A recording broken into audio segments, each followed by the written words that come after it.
पुढची बातमी मुंबईतून. मुंबई महापालिकेनं रस्ते मार्किंगसाठी काढलेली 150 कोटींची निविदा अखेर रद्द केली आहे.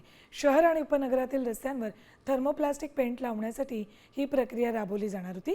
मात्र भाजप आमदार अमित साटम यांनी या कामात संभाव्य घोटाळ्याचा आरोप केला आहे. यासंबंधी त्यांनी महापौर आणि आयुक्तांना पत्र लिहिलं होतं.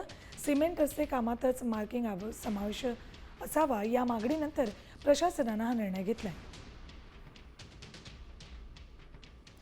मुंबई महापालिकेकडून रस्ते मार्किंग निविदा अखेर रद्द करण्यात आली. यात घोटाळ्याचा आरोप अमित साटम यांनी केला. त्यानंतर ही निविदा रद्द करण्यात आली. 150 कोटींचे रस्ते मार्किंग टेंडर रद्द करण्यात आलेलं आहे.